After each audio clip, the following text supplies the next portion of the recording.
Good evening and welcome to a very special edition of the Blue Wave Report. I'm Dan Jennings. Tonight on the Blue Wave Report, gun violence in America. January 22nd, Italy, Texas. January 23rd, Benton, Kentucky. February 14th, Parkland, Florida. March 7th, Birmingham, Alabama. March 20th, Great Mills, Maryland. April 20th, Ocala, Florida. May 16th, Dixon, Illinois, and May 18th, Santa Fe, Texas. These are just a few of the now 23 school shootings that have taken place in 2018. The NRA was founded in 1871 to promote marksmanship, and later, beginning in 1934, to keep its members informed about firearm-related legislations. In 1975, however, the NRA took its next step to become the organization we now know it to be today, when it began to vigorously oppose firearms legislation. Most ominously, it also began to focus on politics and established its lobbying arm, the Institute for Legislative Action, known as the NRA-ILA. They did this in 1976, just in time for the presidential elections. It established its Political Action Committee, the Political Victory Fund, and the modern-day NRA was born. The NRA has spent millions to defeat candidates over the past 35 years. They spent $40 million against Barack Obama in the 2008 presidential campaign. In 2016, the NRA spent more than $30 million in support of Donald Trump, 3 times what it spent in the 2012 presidential election. The NRA, however, is not exclusively focused on presidential elections. They also meddle in local and state elections, throwing huge sums of money to defeat all candidates who might take on the mighty NRA. Support of any gun control measure, no matter how sensible, results in an NRA assault.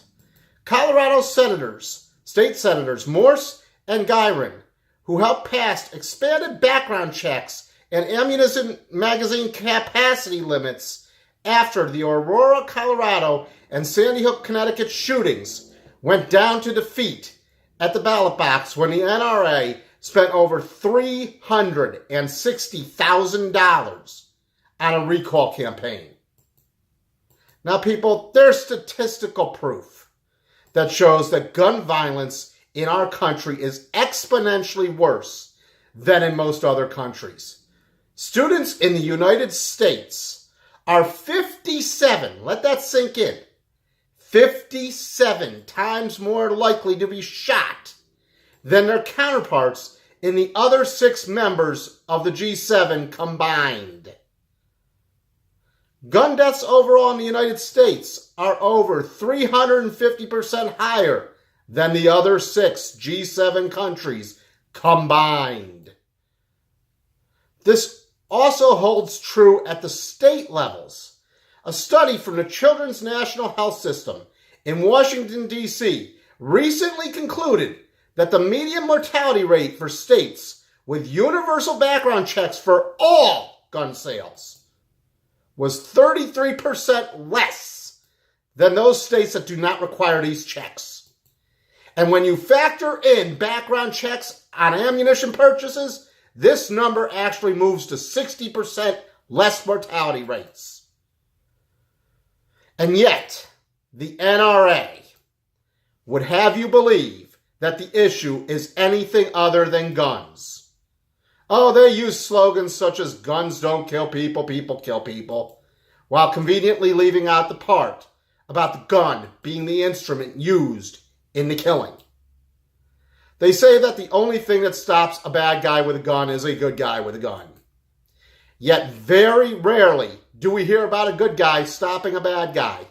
And believe me, if it happened that often, the NRA would be shouting it from the mountaintop like Moses.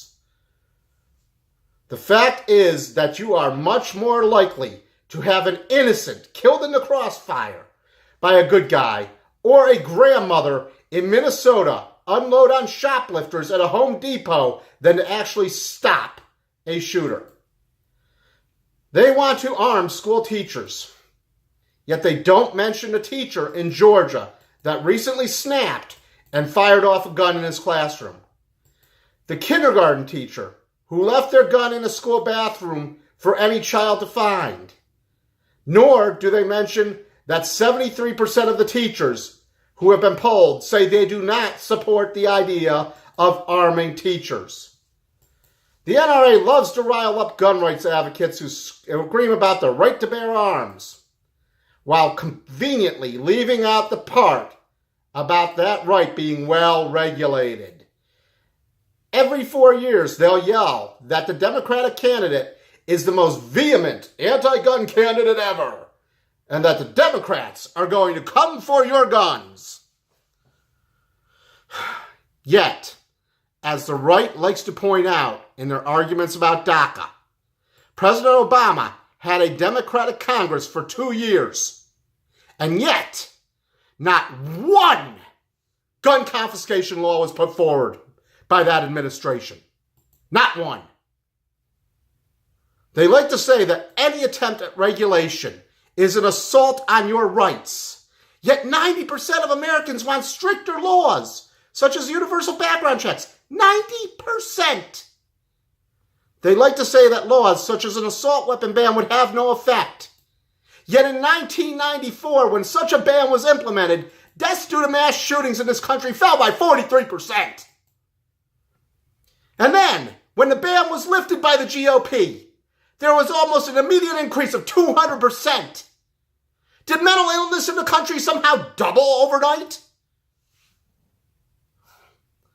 They tell people that to be patriotic, you must support gun ownership, and yet they fail to disclose that in 2016, the NRA met with Dmitry Rogozin, a Russian deputy prime minister who was under U.S. sanctions at the time. Rogozin, who had the task of reviving Russia's national weapons manufacturing business, was looking to export the Ursus sniper rifle. Members of that delegation included Sheriff David Clark, and they were photographed and videotaped fawning over this sniper rifle. The Russians then used these images and widely distributed them on platforms such as YouTube. This rifle is now spreading across the globe. This rifle happens to be one of the few Russian weapons that can pierce body armor worn by our troops. So much for patriotism.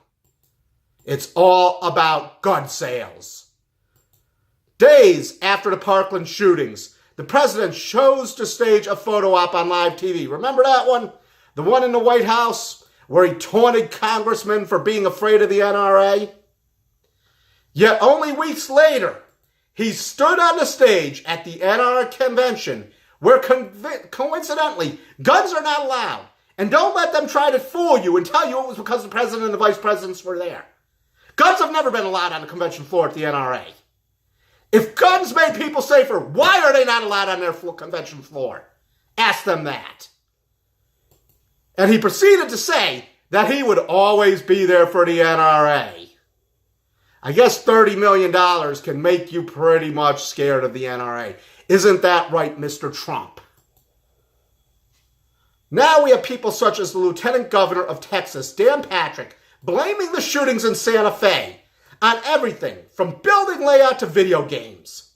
But less than 3 years ago, his boss, the Governor of Texas, Greg Abbott, chastised his constituents for being only second in the nation in gun sales. Governor Abbott recently spoke at the NRA convention, also saying, more guns is the answer. I have a question for the Texas executive branch. Is the problem architecture, or is it too many guns? Sean Hannity this week on his show said, and I'm paraphrasing here, it's not a gun issue. Every time it happens, it's always a different gun. So that's not the issue here. Mr. Hannity, if it's always a different gun, then isn't the gun the issue? He goes on to say the issue is you can't let the mentally ill have guns. What Mr. Hannity neglects to report is that one of the first things the current administration did was to roll back regulations preventing the mentally ill from acquiring firearms. Now, despite their repeated attempts to brainwash the American people into believing that this is solely a mental health issue, the current administration has yet to reinstate those regulations. Mr. Hannity also went on to say that every school district needs to have a person monitoring social media postings. This would be a major violation of not just the First, but also the Fourth Amendment. Now, Mr. Hannity, I have a question for you. Where was your concern with privacy rights when Mr. Cohen's office was raided and it became apparent that you were caught up in this? You were the one screaming that this was a farce, that this was overstepping the bounds, and that this was tyrannical, even though it was our Justice Department executing a search warrant. And now you're calling for monitoring of children's social media accounts without due process. And now for my personal favorite, the Chicago argument. Gun rights advocates love to point to Chicago and say how they have strict gun laws and yet they have one of the highest gun violence rates in the country. By the way, that violence rate has gone down dramatically this year. They never seem to compare the gun violence rates in New York City, which are much lower. And you have to wonder why that is. Could it be because gun laws in the surrounding states, the states that border New York City, have regulations that limit the ability of people who should not have access to guns to get them? And that New York City has been instrumental in shutting down the Iron Pipeline, which accounted for a huge percentage of guns to hit their streets? Chicago is not so fortunate. Indiana has some very lax gun control laws, and it is a stone's throw away from Chicago. It is also the main source of weapons on their streets. These are the arguments, the mentality that we are up against in our fight to ensure that our rights and our children's rights to life, liberty, and the pursuit of happiness are not destroyed by an extremist viewpoint of the Second Amendment, the NRA, or the gun manufacturers that they represent. There are some steps we could easily take should Congress stop taking blood money and stop being petrified of the NRA. We should reinstate the regulations repealed by the current administration that were in place to prevent the mentally ill from acquiring weapons. We need to outlaw bump stocks. We need to reinstate the assault weapons ban. Require universal background checks for every gun sale. And make illegal the use of forums such as social media platforms and online garage sale sites for advertisement of private gun sales. Regulate guns just as we do automobiles. Require training, testing, registration, insurance. Require these to be renewed every 8 years. Pass the red flag laws. And pass and enforce laws making gun owners responsible for the crimes committed with their weapons when they did not properly secure them. Women's health, building a shed on your property, cutting hair for a living, buying fireworks, Sudafed, even adopting a pet are some things more heavily regulated than purchasing a firearm in this country. We have serious problems with gun violence in this country, and the NRA's 15 minutes are up. But it can't happen unless we, the people, demand action and do not let up. Unless we make sure that everyone remembers what happened at Columbine, Sandy Hook, Parkland, Santa Fe, and all the others. Unless we demand that all candidates, Republican and Democrat alike, who take NRA blood money, and by the way, text NRA to 50409, and you'll know which one of your representatives have taken their blood money. Unless we do that, nothing will change. I thought when Sandy Hook happened, that would be the turning point. It wasn't. I thought when Congressman Scalise was shot, that would be the turning point. It wasn't. People ask me, what is it going to take? And the simple response, until thoughts and prayers become register and vote, nothing is likely to change. I'm Dan Jennings. Good night, everybody.